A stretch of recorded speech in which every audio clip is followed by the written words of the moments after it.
ಸನ್ಮಾನ್ಯ ಅಧ್ಯಕ್ಷರೇ, ಕ್ಲಾರಿಫಿಕೇಶನ್ ಅಲ್ಲೂ ಕೂಡ ಮುಖ್ಯಮಂತ್ರಿಗಳು ಮತ್ತೆ ಪದೇ ಪದೇ ಅದೇ ರಾಗ, ಅದೇ ಹಾಡು, ಅದೇ ರಾಗ, ಮತ್ತೆ ಕೇಂದ್ರ ಸರ್ಕಾರ. ನಾನು ಸರ್ಕಾರನ ಕೇಳಕ್ಕೆ ಇಷ್ಟಪಡ್ತೀನಿ. ಆಯಿತು, ನೀವು ಹಿಂಗೆ ಹೇಳ್ತಾ ಇದ್ದೀರಲ್ಲ ಕೇಂದ್ರ ಸರ್ಕಾರ ಅನ್ಯಾಯ ಅಂತ.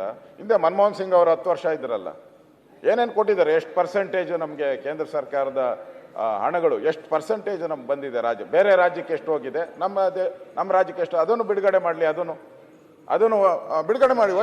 ಬಿಡುಗಡೆ ಒಂದೇ ನಿಮಿಷ ಬಿಡುಗಡೆ ಮಾಡಿ. ವೈಟ್ ಪೇಪರ್ ಅನ್ನ ಹೊರಡಿಸಿ ಅಂತ ಹೇಳಿದ್ದಾರೆ. ನಾವೇನ್ ಮಾಡಿದೀವಿ, ಇವ್ರೇನ್ ಮಾಡಿದ್ದಾರೆ? ಮತ್ತೆ ಉತ್ತರ ಕರ್ನಾಟಕ ಕಡೆಗೆ ನಾವೇನ್ ಮಾಡಿದೀವಿ, ಇವ್ರೇನ್ ಮಾಡಿದ್ದಾರೆ? ವೈಟ್ ಪೇಪರ್ ಮಂಡಿಸೋಣ. ಆಯ್ತು, ನಾನು ಹೇಳ್ತಾ ಇದ್ದೀನಲ್ಲ. ಆಮೇಲೆ ನಿಯೋಗ ಕರ್ಕೊಂಡು ಹೋಗೋಣ ಪ್ರಧಾನಮಂತ್ರಿಗಳಿಗೆ. ಹೋಗೋಣ ಸರ್, ನೀವು ಹೋಗೋಣ, ಎಲ್ರು ಹೋಗೋಣ. ಮನಮೋಹನ್ ಸಿಂಗ್ ಅವರಿದ್ದಾಗ ಎಷ್ಟು ಹಣ ಬಿಡುಗಡೆ ರಾಜ್ಯಕ್ಕೆ ಬಂದಿದೆ ಅದನ್ನು ಕೂಡ ಕೊಡ್ತೀನಿ. ಕೊಡಿ. ವೈಟ್ ಪೇಪರ್ ಕೊಡುವಾಗ ಅವರಿದ್ದಾಗ ಎಷ್ಟು ಬಂದಿದೆ ಕೊಡಿ. ಜನ ತೀರ್ಮಾನ ಮಾಡ್ತಾರೆ. ಮಂಡನೆ ಮಾಡಿ ಉತ್ತರ ಕರ್ನಾಟಕಕ್ಕೆ ಅನ್ಯಾಯ ಮಾಡಿ ಉತ್ತರ ಕರ್ನಾಟಕದ ವಿರೋಧಿಗಳು ನೀವು. ಉತ್ತರ ಕರ್ನಾಟಕದ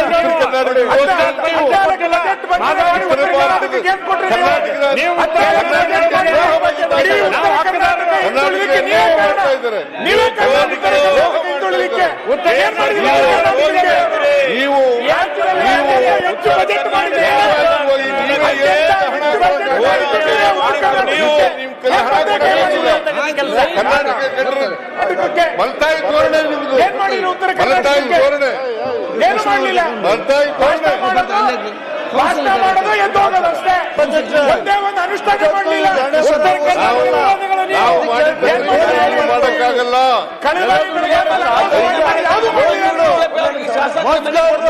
ಉತ್ತರ ಕರ್ನಾಟಕದ ಜನರಿಗೆ ಅನ್ಯಾಯ ಮಾಡಿರೋರು ನಾವು. ಉತ್ತರ ಕರ್ನಾಟಕದ ಜನರಿಗೆ ಕರ್ನಾಟಕಕ್ಕೆ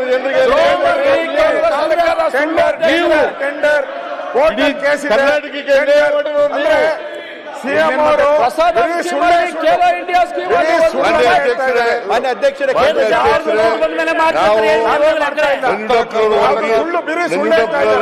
ಸಮಿತಿ ಅಧ್ಯಕ್ಷರು ಮಾಡಿದವರು ನಾವು. ಇವ್ರು ಮಾಡಲಿಲ್ಲ.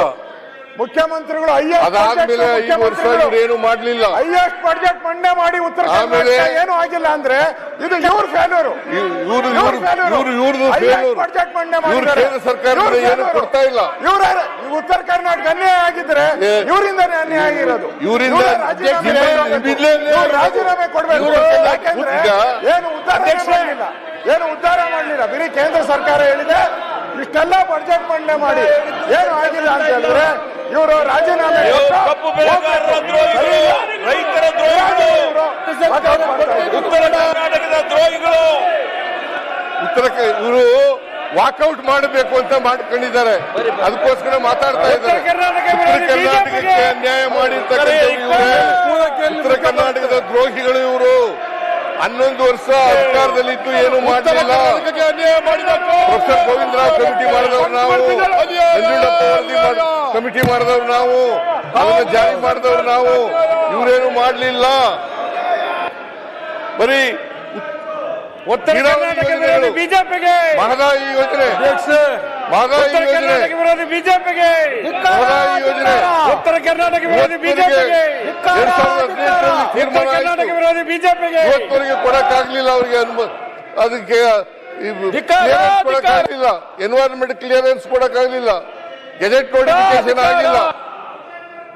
ಅಲ್ಲ, ಕರ್ನಾಟಕ ರಾಜ್ಯ ಹಾಳಾಗಿದೆ. ಗೆಜೆಟ್ ನೋಟಿಫಿಕೇಶನ್ ಯಾರು ಮಾಡಬೇಕಾಗಿರೋದು? ಅಪ್ಪರ್ ಕೃಷ್ಣರ ಇಲ್ಲ. ಇವರು ಉತ್ತರ ಕರ್ನಾಟಕದ ದ್ರೋಹಿಗಳು, ಇವರು ರಣಹೇಡಿಗಳು. ಆರ್ಟಿಕಲ್ 371 ಜೈನ ವಿರೋಧ ಮಾಡಿದವರು ಇವರು.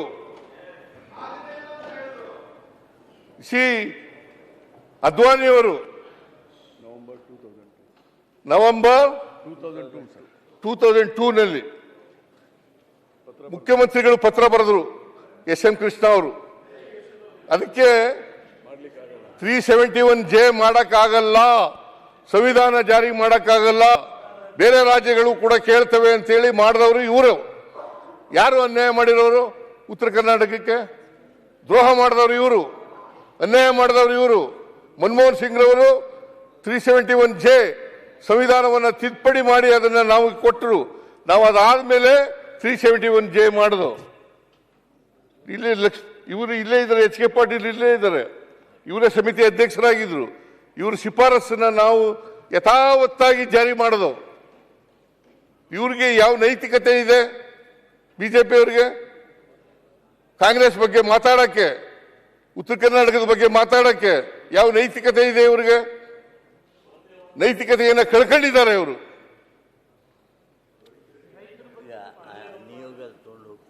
ಅಲ್ಲ ರೈತರು ಈಗ ನಾನು ಬರಲಿ, ಅವರು ಎಲ್ಲ ಆಲ್ ಪಾರ್ಟಿ ನಿಯೋಗ ಕರ್ಕೊಂಡು ಹೋಗಿ ತಯಾರಾಗಿದ್ದೀನಿ. ಈ ಭಾಗದ ಎಲ್ಲ MLA ಕೂಡ ಕರ್ಕೊಂಡು ಹೋಗಿ ತಯಾರಾಗಿದ್ದೀನಿ. ಎಲ್ಲ ಮಂತ್ರಿಗಳನ್ನು ಕೂಡ ಕರ್ಕೊಂಡು ಹೋಗಿ ತಯಾರಾಗಿದ್ದೀನಿ. ಬರಲಿ, ಅವರು ಶ್ವೇತಪತ್ರ ಮಂಡಿಸ್ಬೇಕು ಅಂತ ಹೇಳಿದ್ದಾರೆ. ಶ್ವೇತಪತ್ರ ಮಂಡಿಸೋಣ. ಅವ್ರ ಕಾಲದಲ್ಲಿ ಏನಾಯ್ತು, ನಮ್ಮ ಕಾಲದಲ್ಲಿ ಏನಾಗಿತ್ತು? 371J ವಿರೋಧ ಮಾಡಿದವ್ರು ಯಾರು? ಅದನ್ನು ಜಾರಿ ಮಾಡಿದವ್ರು ಯಾರು? ಅದಕ್ಕೆ ಒಪ್ಪಿಗೆ ಕೊಟ್ಟವ್ರು ಯಾರು? ಇದನ್ನೆಲ್ಲ ವೈಟ್ ಪೇಪರ್ನಲ್ಲಿ ಮಂಡಿಸೋಣ. ನ್ಯೂಸ್ ಫಸ್ಟ್ ನಿರ್ಭೀತಿಯಿಂದ ನಿಮ್ಮ ಪರವಾಗಿ.